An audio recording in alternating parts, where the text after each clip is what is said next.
Hi to all. Myself,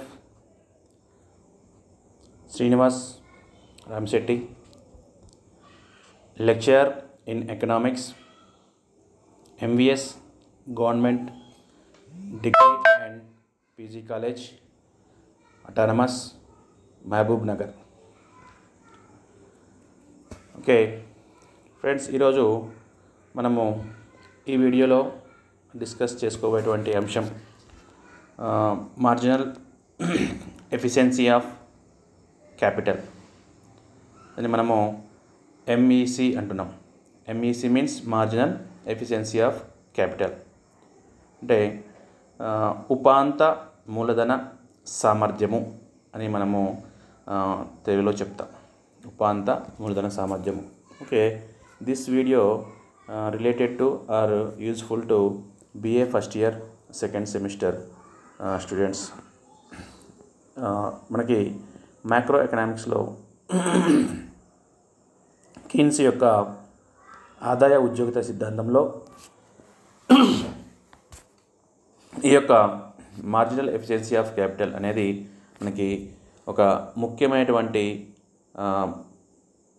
అంశంగా మనం ఇక్కడ తీసుకుంటున్నాం. మరి ఏంటి ఈ యొక్క what is the meaning of marginal efficiency of capital, అలాగే ఒకసారి దాన్ని మనము మార్జినల్ ఎఫిషియన్సీ ఆఫ్ క్యాపిటల్ ఉపాంత మూలధన సామర్థ్యము అనే దాని గురించి మనం తెలుసుకోవడానికి ముందుగా ఒకసారి మనము కీన్స్ యొక్క ఆదాయ ఉద్యోగ సిద్ధాంతం ఏదైతే ఉందో మనం ఒకసారి అంతకుముందు ప్రీవియస్ వీడియోస్లో మనము ఒక కీన్స్ యొక్క ఆదాయ ఉద్యోగ సిద్ధాంతానికి సంబంధించి ఒక ఫ్లో చార్ట్ని మనము అబ్జర్వ్ చేసాం. అలా అబ్జర్వ్ చేసినట్లయితే జనరల్గా అకార్డింగ్ టు కీన్స్ యొక్క ఆదాయ ఉద్యోగ సిద్ధాంతంలో మొట్టమొదటిగా మనం చూసినట్లయితే according to Keynes the level of income and employment in the economy depends on the level of effective demand. Okay, మనము ఫస్ట్ ఒక ఫ్లో చార్ట్ చూసాము. ఆ ఫ్లో చార్ట్లో కీన్స్ ప్రకారంగా ఆర్థిక వ్యవస్థలో మనకి ఆదాయము మరియు ఉద్యోగిత అనేది దేని మీద డిపెండ్ అయి ఉంటుంది అంటే సార్థక డిమాండ్ మీద ఆధారపడి ఉంటుంది. అంటే సార్థక డిమాండ్లో మార్పు రావడం వలన ఆదాయ ఉద్యోగితలో మార్పు వస్తుందని కీన్స్ యొక్క ఆదాయ ఉద్యోగ సిద్ధాంతం మనకి చెప్తుంది. Okay, the effective demand is determined by two factors. One is aggregate supply price ASP and second one is aggregate demand price. Okay, అంటే ఇక్కడ మనకి ఎఫెక్టివ్ డిమాండ్ ఏదైతే ఉందో సార్థక డిమాండ్ అంటున్నాము. కీన్స్ మరి సార్థక డిమాండ్ అనేటువంటి దానికి ఎక్కువ ప్రాముఖ్యతను ఇవ్వటం జరిగింది తన యొక్క ఆదాయ ఉద్యోగిత సిద్ధాంతంలో. మరి ఈ ఆదాయ ఉద్యోగిత సిద్ధాంతంలో సార్థక డిమాండ్ అనేది దీని మీద రెండు అంశాల మీద ఆధారపడి ఈ యొక్క సార్థక డిమాండ్ అనేది ఉంటుందని చెప్తున్నాడు. ఒకటి ఏంటి అది, అందులో ఒకటి అగ్రిగేట్ సప్లై ప్రైస్, దాన్ని మనం ASP అంటున్నాము. దీన్నే సమిష్టి సప్లై ధర అంటున్నాం. ఒకటి సమిష్టి సప్లై ధర సార్థక డిమాండ్ని ప్రభావితం చేస్తుంది.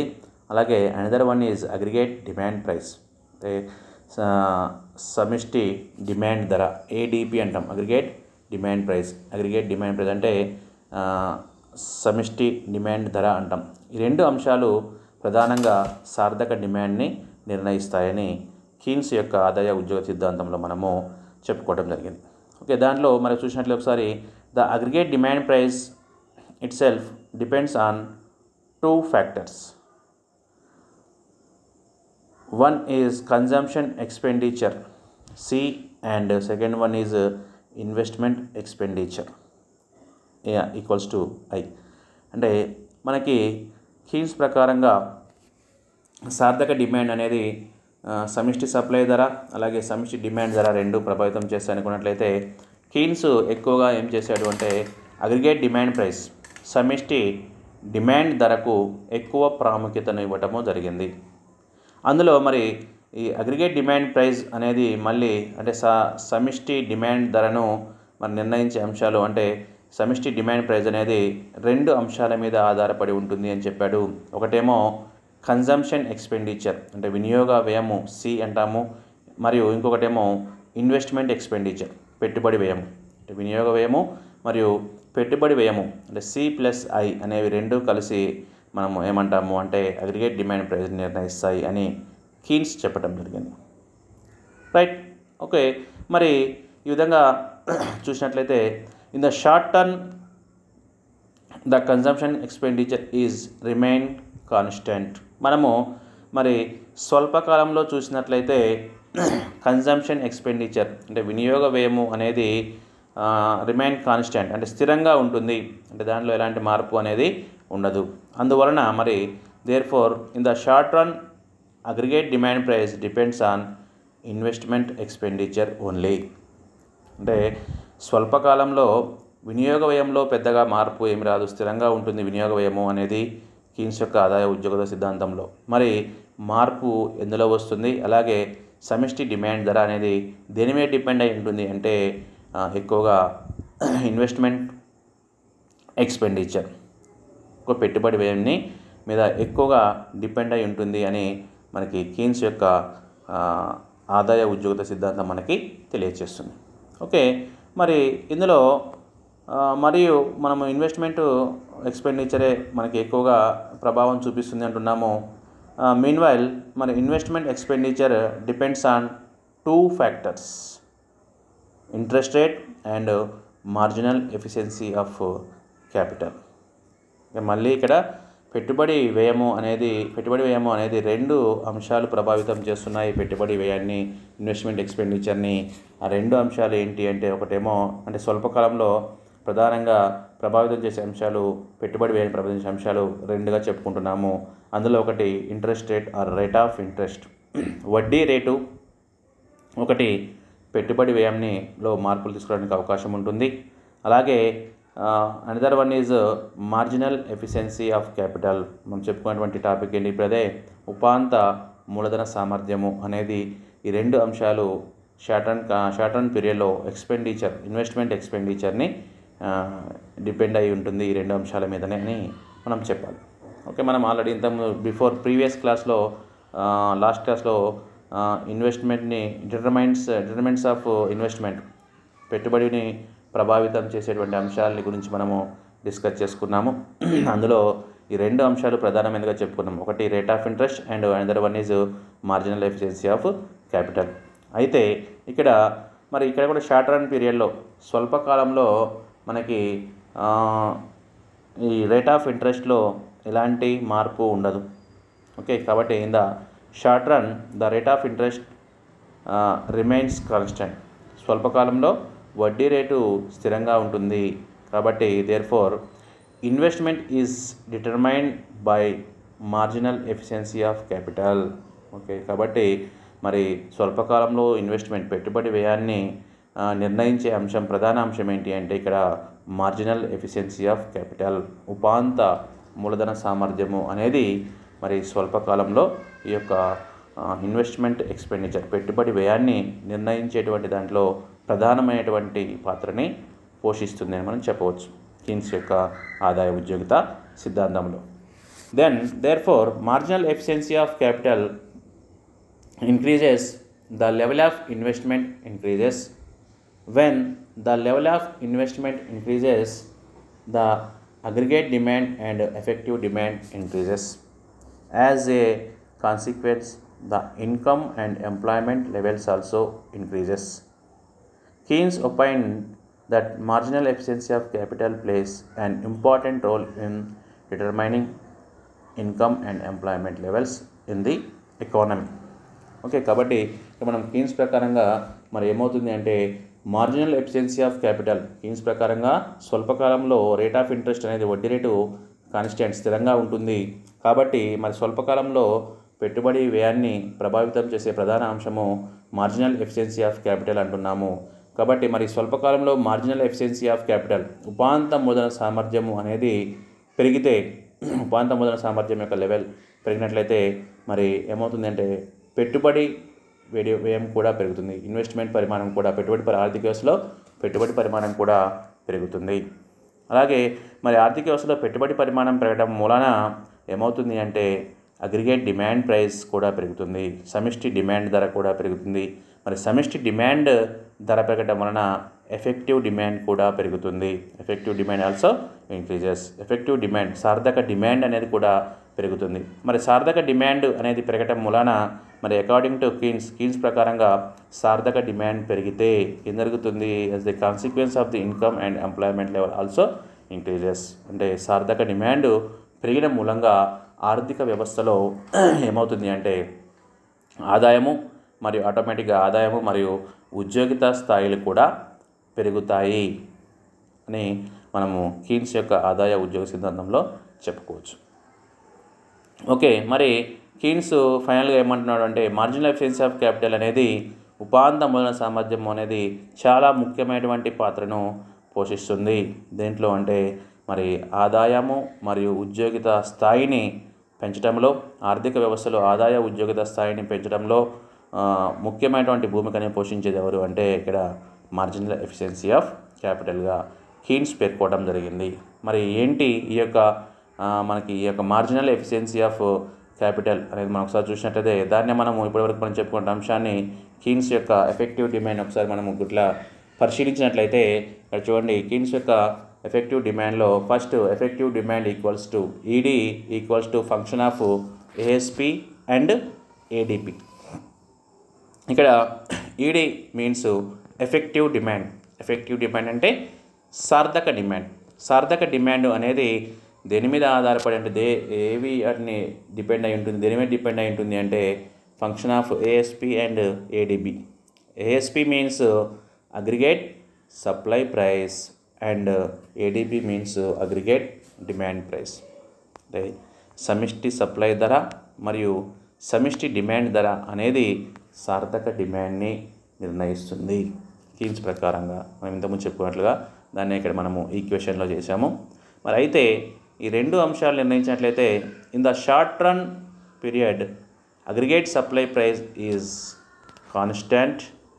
దేర్ ఫోర్ అంటే మరి స్వల్పకాలంలో అగ్రిగేట్ సప్లై ప్రైస్ వాస్తవంగా కీన్స్ సమిష్టి సప్లై ధర కంటే సమిష్టి డిమాండ్ ధరకు ఎక్కువగా ఇంపార్టెన్స్ ఇవ్వడం జరిగింది. ఎట్ ది సేమ్ టైం స్వల్పకాలంలో సమిష్టి సప్లై ధరలో ఎలాంటి మార్పు అనేది రాదు, స్థిరంగా ఉంటుంది. కాబట్టి మరి స్వల్పకాలంలో సార్థక డిమాండ్ని నిర్ణయించేది ఎవరు అంటే that is function of ADP.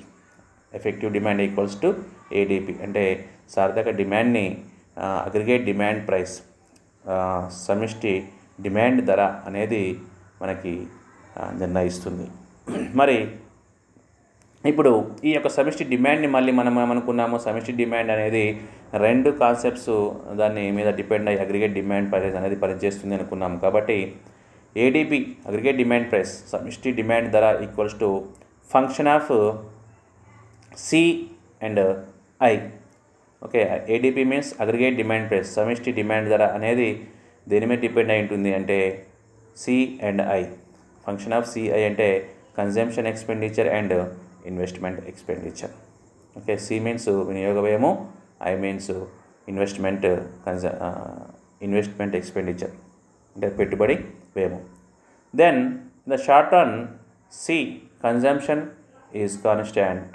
There four అంటే ఒకవేళ అంటే మనకి చెప్పుకున్నట్లుగా స్వల్పకాలంలో కన్జంప్షన్ సి అనేది వినియోగ వ్యయము అనేది స్థిరంగా ఉంటుంది, కాన్స్టాంట్గా ఉంటుంది. కాబట్టి మరి స్వల్పకాలంలో అగ్రిగేట్ డిమాండ్ ప్రైస్ సమిష్టి డిమాండ్ ధరను నిర్ణయించేటువంటి అంశం ఏది అంటే ఫంక్షన్ ఆఫ్ ఐ.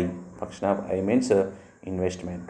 అంటే సి కాన్స్టాంట్గా ఉంటుంది కాబట్టి ఇన్వెస్ట్మెంట్ పెట్టుబడి పరిమాణంలో మార్పు రావడం వలన సమిష్టి డిమాండ్లో మార్పు అనేది రావడానికి అవకాశం ఉంటుందని మనకి ఇక్కడ అర్థం చేసుకోవాలి. Then I equals to investment equals to function of small I and MEC. Okay, ఇక్కడ మరి మళ్ళీ మనము చూసినట్లయితే కినీషియన్ థియరీ ఫ్లో చార్ట్లో మనం చూసినట్లయితే మళ్ళీ పెట్టుబడి వ్యయాన్ని నిర్ణయించేటువంటి అంశాలు ప్రధాన అంశాలు రెండుగా మనం పేర్కొంటాము. One is rate of interest and another one is marginal efficiency of capital. ఒకటి వడ్డీ రేటు మరియు ఉపాంత మూలధన సామర్థ్యము అనేటువంటి రెండు అంశాలు పెట్టుబడి స్థాయిని నిర్ణయిస్తాయి కీన్స్ యొక్క ఆదాయ ఉద్యోగిత సిద్ధాంతంలో. Then in short run period interest rate small I is constant therefore. Okay, మనకి కీన్స్ ప్రకారంగా according to Keynes in the short run period rate of interest is constant. అంటే స్వల్పకాలంలో మనకి ఏమంటున్నాము అంటే రేట్ ఆఫ్ ఇంట్రెస్ట్ వడ్డీ రేట్లో పెద్దగా ఎలాంటి మార్పులు రావు కాబట్టి కీన్స్ ప్రకారంగా వడ్డీ రేట్లో ఎలాంటి మార్పు ఉండదు స్వల్పకాలంలో. కాబట్టి మరి వడ్డీ రేటు కాకుండా మరి ఇంకా ఇన్వెస్ట్మెంట్ ఎక్స్పెండిచర్ పెట్టుబడి వ్యయాన్ని నిర్ణయించేటువంటి అంశం ఏది అంటే finally MEC. Okay, then I equals to function of MEC.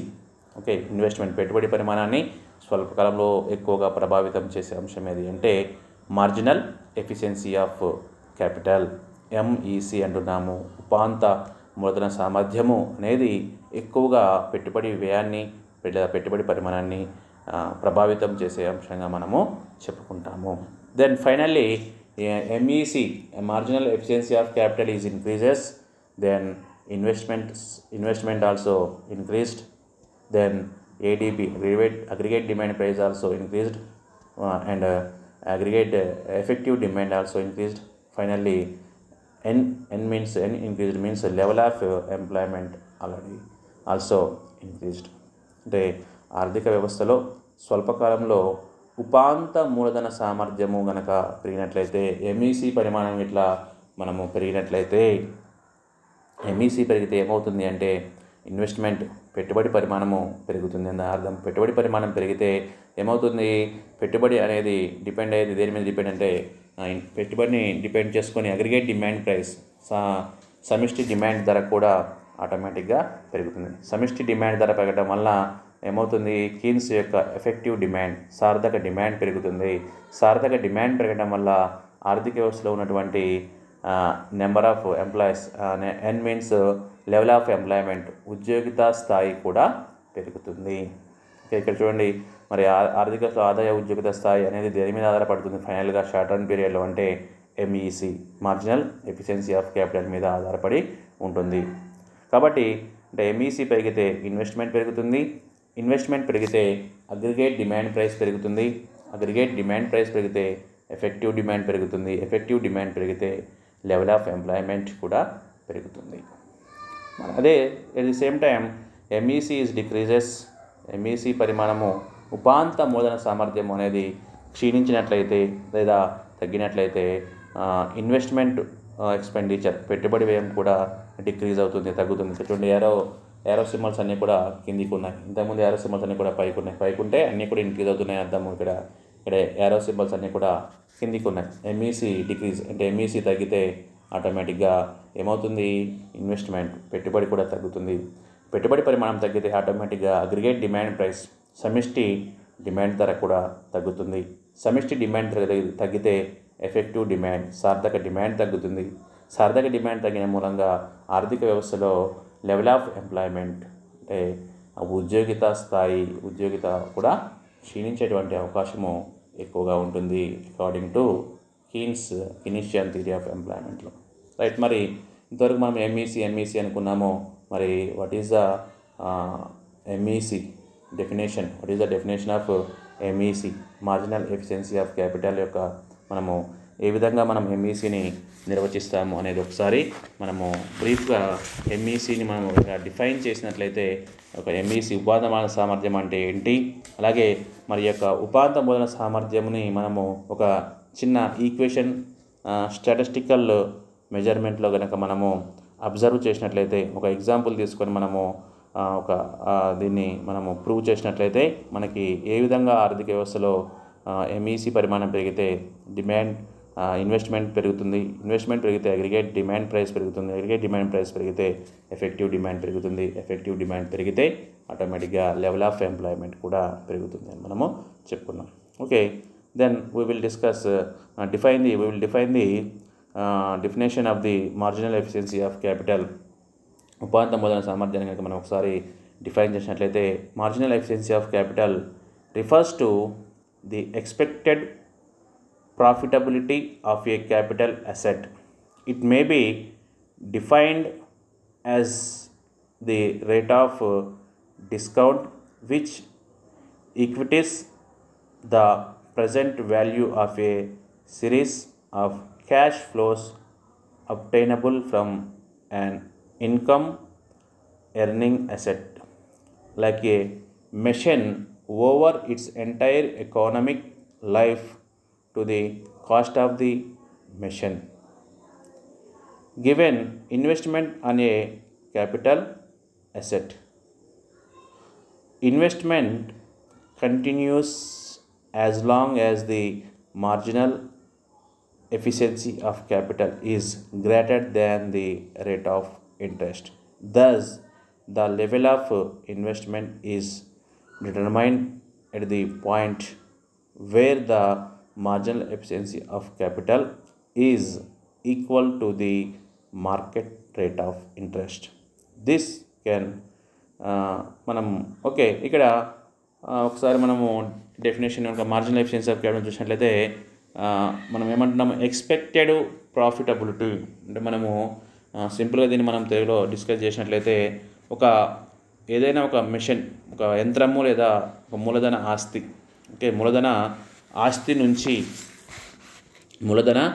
ఆస్తి నుంచి దాని యొక్క జీవిత కాలంలో మరి ప్రతి సంవత్సరము ప్రవహించేటువంటి ఆదాయాన్ని ఏ రేటులో డిస్కౌంట్ చేస్తే ఆ ఆదాయము ప్రస్తుత మూలధన విలువ ఆస్తి లేదా మూలధన ఆస్తి సప్లై ధరకు సమానం అవుతుందో ఆ రేటునే లేకుంటే ఆ డిస్కౌంట్ రేటునే ఉపాంత మూలధన సామర్థ్యము అంటాం. చూడండి, once again I will repeat. మూలధన ఆస్తి నుంచి దాని జీవిత కాలంలో ప్రతి సంవత్సరము ప్రవహించేటువంటి ఆదాయాన్ని ఏ రేటుతో డిస్కౌంట్ చేస్తే ఆ ఆదాయము ప్రస్తుత విలువ మూలధన ఆస్తి సప్లై ధరకు సమానమవుతుందో ఆ డిస్కౌంట్ రేటును ఉపాంత మూలధన సామర్థ్యము అంటాము. ఇక్కడ మనము గమనించాల్సిన అంశం ఏంటి అంటే మనము ఏదైనా ఒక యంత్రాన్ని కానీ ఒక మిషన్ని కానీ ఏదైనా ఒక ప్లాంట్ కానీ ఎస్టాబ్లిష్ చేసినట్లయితే మరి ఆ యంత్రం యొక్క ధర ఎంత ఉంది, ఆ యంత్రం ద్వారా మనము దాని యొక్క యంత్రాన్ని జీవితకాలంలో ఎంతవరకు గెయిన్ చేస్తుంది, ఆ యంత్రం యొక్క జీవితకాలంలో ఎంత ఆదాయాన్ని రాబడుతుంది, అంటే ఏ మేరకు మనం డిస్కౌంట్ చేస్తే ఆ ఆదాయము ఆ యొక్క మూలధన ఆస్తి అంటే మనం కొనుగోలు చేసినటువంటి మూలధన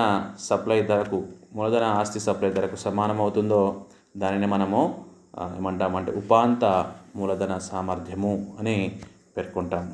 ఇక్కడ మనము గమనించాల్సిన అంశం ఏంటి అంటే మరి ఏదైనా సింపుల్గా ఒక సంస్థ ఒక పరిశ్రమలో మనము ఏదైనా ఒక కొత్త యంత్రాన్ని కానీ లేదా కొత్త మిషన్ని కానీ మనం ఎస్టాబ్లిష్ చేయదలుచుకున్నప్పుడు మనం ఏం చేస్తాము అంటే ఆ యంత్రం యొక్క ధర ఎంత, మార్కెట్లో ప్రస్తుతము మూలధన ఆస్తి అంటే ఆ యంత్రం యొక్క ధర ఎంత ఉంది, మరి ఆ యంత్రాన్ని మనము ప్రొడక్షన్ ఉత్పత్తిలో భాగంగా ఉపయోగించుకుంటే ఆ యంత్రం నుంచి మనకి ఆ యంత్రం యొక్క జీవితకాలం ఎంత, ఆ జీవితకాలంలో ఎంత ఆదాయాన్ని అది రాబడుతుంది. ఫర్ ఎగ్జాంపుల్ ఒక యంత్రము మనకి 4 సంవత్సరాలు దాని జీవితకాలం అనుకున్నట్లయితే ఆ 4 సంవత్సరాల కాలంలో ఆ యంత్రం నుంచి మనం ఎంత ఉత్పత్తిని తీస్తాము, ఆ ఉత్పత్తి పరిమాణము అంటే ఎంత ఆదాయం దాని నుంచి మనం సంపాదిస్తాము, ఆ సంపాదన మరియు మనం ఆ యంత్రాన్ని ఎంత పెట్టి కొనుగోలు చేసాము అనేది ఏ రేట్లో మనం డిస్కౌంట్ చేస్తున్నాము అంటే ఎంత దానికి నుంచి మనకి లాభం వస్తుందో ఒకసారి కంపేర్ చేసుకొని ఏం చేస్తాము అంటే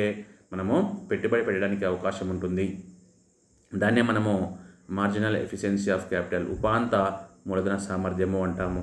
జనరల్గా ఈ ఉపాంత మూలధన సామర్థ్యాన్ని మనం ఏం చేస్తాము అంటే రేట్ ఆఫ్ ఇంట్రెస్ట్ వడ్డీ రేటుతో కంపారిజన్ చేసుకొని మనం ఏం చేస్తాము అంటే ఇక ఎంఈసీ మీద మనము ఇన్వెస్ట్ చేయడానికి అవకాశం ఎక్కువగా ఉంటుంది. అంటే ఎందుకంటే మనము కొంత ఇన్కమ్ని మనం ఏం చేస్తాము అంటే మార్కెట్లో బయట నుంచి రేట్ ఆఫ్ ఇంట్రెస్ట్ వడ్డీకి తీసుకొని మనము ఆ యంత్రాన్ని మనం కొనుగోలు చేయడానికి అవకాశం ఉంటుంది. ఎందుకంటే మనకి అత్యవసరం అనుకున్నప్పుడు ఏం చేస్తాము, ఆ ఉత్పత్తి ప్రక్రియలో ఆ యంత్రాన్ని మనం కొనుగోలు చేయాలనుకున్నప్పుడు దానికి సంబంధించి కొంత ఆదాయాన్ని మనం ఏం చేస్తాము, కొంత పెట్టుబడిని మనం బయట నుంచి వడ్డీకి తీసుకొస్తాం. మరి వడ్డీకి తీసుకొచ్చినప్పుడు రేట్ ఆఫ్ ఇంట్రెస్ట్ ఎంత ఉంది ఆర్థిక వ్యవస్థలో, ఆ వడ్డీ రేటు మరియు మనం ఆ యంత్రాన్ని మనము ఉత్పత్తిలో ప్రవేశపెట్టడం వల్ల మనకి ఆ వడ్డీ రేటు అనేది వస్తుందా రావటం లేదా, వస్తే ఓకే, మరి రాకుంటే అంటే ఒకవేళ మనం కంపారిజన్ చేస్తాం ఆ మినిమం మనకి ఏం కావాలంటే ఆ రేట్ ఆఫ్ ఇంట్రెస్ట్ ఆ వడ్డీ రేటు అనేది మనకి వచ్చినట్లయితే మనం ఏం చేస్తాము అంటే ఉత్పత్తిలో దాన్ని మనము ఈజీగా ప్రవేశపెట్టడానికి ఎక్కువ అవకాశం ఉంటుంది. ఓకే, దాన్ని మనము సింపుల్గా మరి ఆ యొక్క MEC marginal efficiency of capital అంటే ఉపాంత మూలధన సామర్థ్యాన్ని, ఆ యంత్రం యొక్క జీవిత కాలాన్ని మనము లేదా డిస్కౌంట్ రేట్ అంటున్నాం, ఆ డిస్కౌంట్ రేట్ అనే దాన్ని మనం ఏ విధంగా తెలుసుకోవాలి అనేది మనం ఒకసారి అబ్జర్వ్ చేసినట్లయితే మనకి ఒక ఈక్వేషన్ అంటే మనకి ఎంఈసికి సంబంధించి ఒక ఈక్వేషన్ని మనం ఇక్కడ చూడవచ్చు. ఒక ఈక్వేషన్ ఆధారంగా మనం ఒక మ్యాథమెటికల్ మెజర్ ఒక చిన్న ప్రాబ్లమ్ని మనం సాల్వ్ చేసి దాని యొక్క మూలధన సామర్థ్యం ఉపాంత మూలధన సామర్థ్యం అనేది ఎంత ఉంది అని మనం ఇక్కడ తెలుసుకోవడానికి అవకాశం ఉంటుంది. ఓకే, మనం ఇక్కడ ఒక ఈక్వేషన్ అంటున్నాము. ఇక్కడ ఈక్వేషన్ మనం ఒకసారి అబ్జర్వ్ చేసినట్టయితే SP is equal to R1 capital R1 by 1 plus small r plus R2 by 1 plus r whole square plus R3 by 1 plus r cube up to Rn by 1 plus r whole n. Okay, ఇక్కడ మనము ప్రధానంగా ఒకసారి మనము discuss చేసినట్లయితే ఇక్కడ R1 R2 R3 up to Rn అంటే ఇక్కడ మనం చూసినట్లయితే అది దాన్ని దేని సూచికలు సూచిస్తాయంటే expected returns annually over the life of the capital asset.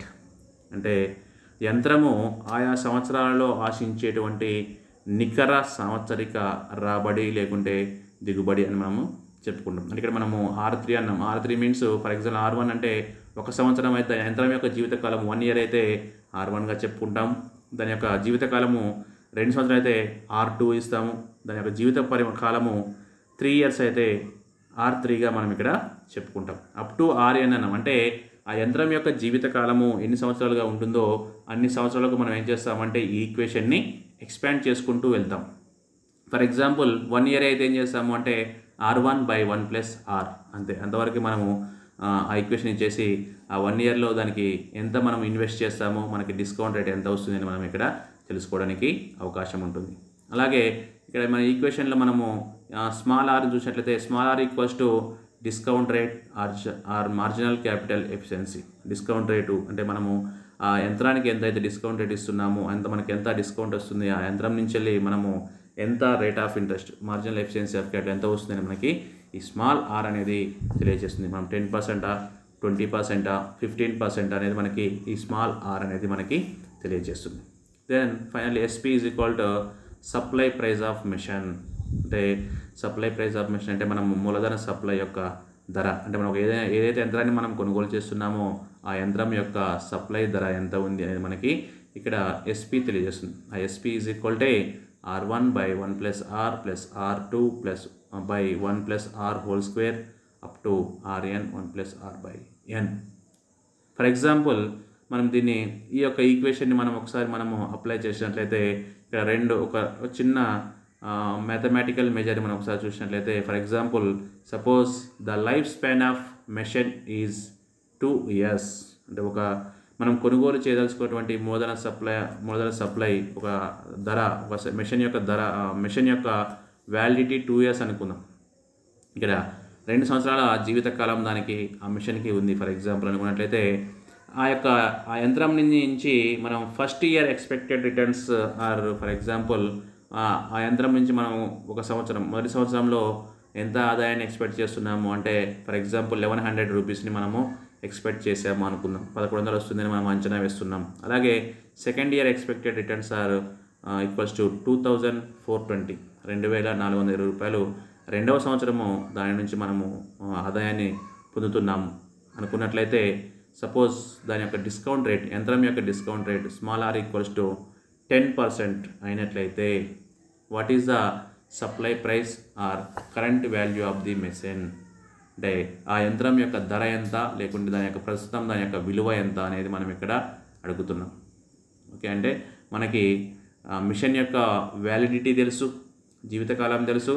అలాగే ఆ మిషన్ దాని యొక్క వ్యాలిడిటీ 2 years అంటున్నాము. ఆ 2 years కాలంలో ఫస్ట్ ఇయర్లో 1100 అమౌంట్ రూపీస్ వస్తున్నాయి, దాని నుంచి వెళ్ళి రిటర్న్స్ వస్తున్నాయి. అలాగే సెకండ్ ఇయర్లో దాని నుంచి 2420 రూపీస్ రిటర్న్స్ వస్తున్నాయి. అలాగే దీని యొక్క యంత్రం యొక్క డిస్కౌంట్ రేట్ 10% అని మనకి ఇక్కడ అన్ని 3 ఇవ్వడం జరిగింది. ఫైనల్లీ మరి ఆ యంత్రం యొక్క సప్లై ప్రైస్ ఆ యంత్రం యొక్క ధర ఎంత అని మనం ఒకసారి చూసినట్లయితే దానిని మనం ఇక్కడ చిన్న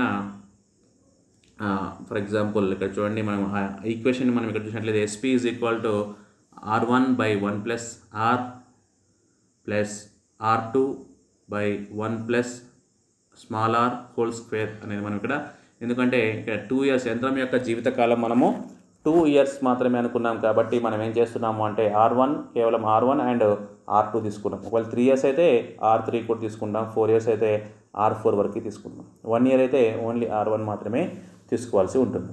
రైట్, ఇక్కడ ఎస్పీ ఈజ్ ఈక్వల్ టు మనకు కావాల్సింది ఏంటి, ఆ యంత్రం యొక్క సప్లై ప్రైస్, ఆ యంత్రం యొక్క సప్లై ధర కావాలి కాబట్టి మనకి ఆ SP is equal to first R1 means expected year, first year expected returns. ఆ యంత్రం నుంచి మనకి మొదటి సంవత్సరం వచ్చేటువంటి సాంవత్సరిక ఆదాయం ఎంత అంటే 1100 వస్తుంది. మనం ఇక్కడ ఆల్రెడీ చెప్పుకున్నాం 1100 అని మనం ఇక్కడ ఇచ్చుకున్నాం. ఎక్స్పెక్టెడ్ రిటర్న్స్ అనేవి 1100 ఫస్ట్ ఇయర్లో, కాబట్టి 1100 డివైడెడ్ బై 1 అంటే ఇక్కడ 1 అనేది మనకి ఈక్వేషన్లో 1 ఇచ్చాం కాబట్టి ఆటోమేటిక్గా 1కి మనం 1 రాస్తున్నాం. 1 ప్లస్ దాని యొక్క యంత్రం యొక్క discount rate of discount rate small R equals to 10% అనుకున్నాం. ఇక్కడ రేట్ ఆఫ్ డిస్కౌంట్ రేట్ ఏమన్నామంటే 10% ఇచ్చాము కాబట్టి ఆ 10%ని అక్కడ మనము ఈక్వేషన్లో ఇవ్వటం జరిగింది.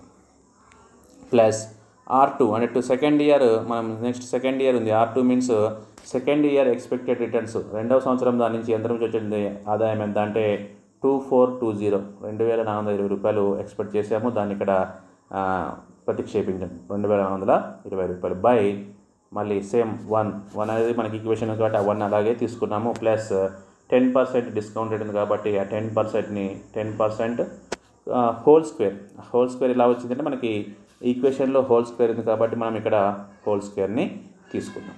Right, then finally SP is equal to 1100కి 1100 ఉంది. మనం కింద ఇవి పర్సంటేజ్ ఉంది కాబట్టి మనం దీన్ని ఏం చేస్తున్నాము అంటే జనరల్గా ఆ పర్సంటేజ్ని తీసేసి మనం భిన్నాన్ని తీసేసి జనరల్గా చూసినట్లయితే 1కి 1 రాస్తాము. 10% మీన్స్ 10/100. 10/100 అంటే మనం 10/100ని మల్టిప్లికేషన్ చేస్తే మనకి ఏమొస్తుంది, 10/100ని మనం కొట్టేస్తే పైన 10 ఉంది, ఇక్కడ కింద 100 ఉంది కాబట్టి 10కి 0 కొట్టేస్తే 1/10. 1/10 మీన్స్ 0.1 వస్తుంది. దాన్ని మల్టిప్లికేషన్ చేస్తే 0.1 వస్తుంది. 10% మనం 0.1గా తీసుకుంటాము.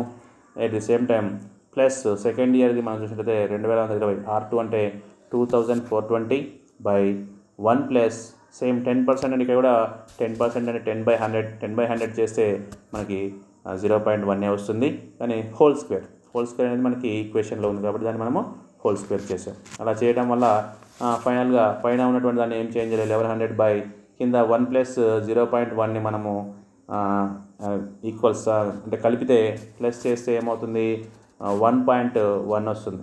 1100 బై 1.1.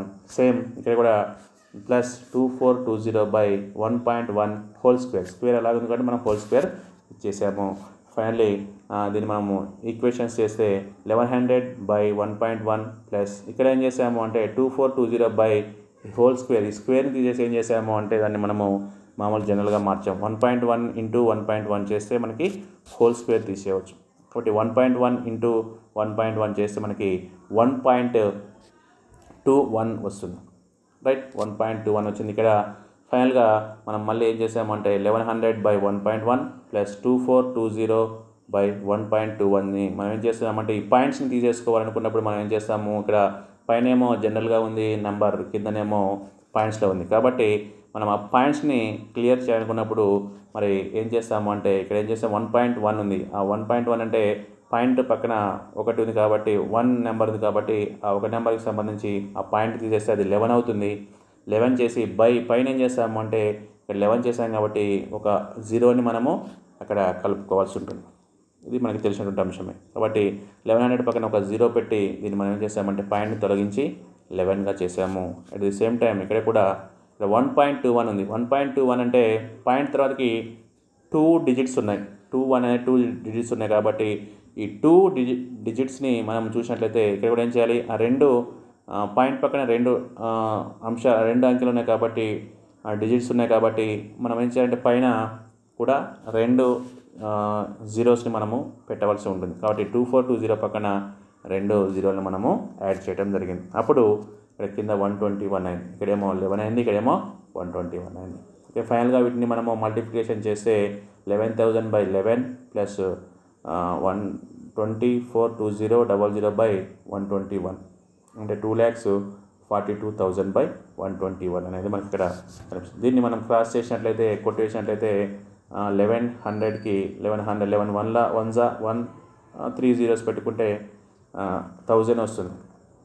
1000 ప్లస్ 2420ని మనం 121 చేత క్రాస్ చేస్తే 121 2 2,42,000 వస్తుంది. కాబట్టి 2 పెట్టుకొని 2 పక్కన 3 zeros మనం యాడ్ చేస్తే 2,000 121 2,000 మనకి 2,42,000 అనేది రావడానికి అవకాశం ఉంది. ఫైనల్లీ 1000 ప్లస్ ఇక్కడ మనకి 1000 వచ్చింది, ఇక్కడేమో 2,000 వచ్చింది. Finally equals to 3,000. ఈ 3,000 అనేది ఏంటి అంటే supply price. Supply price means మనకి ఇక్కడ యంత్రం యొక్క మెషిన్ యొక్క ఒక యంత్రం యొక్క ధర అనేది మనకి ఇక్కడ 3,000కి మనం ఇక్కడ తెలుసుకున్నాం. ఒక యంత్రం యొక్క ధర ఎంత అంటే దీని ఆధారంగా మనం 3,000గా తీసుకోవడం జరిగింది.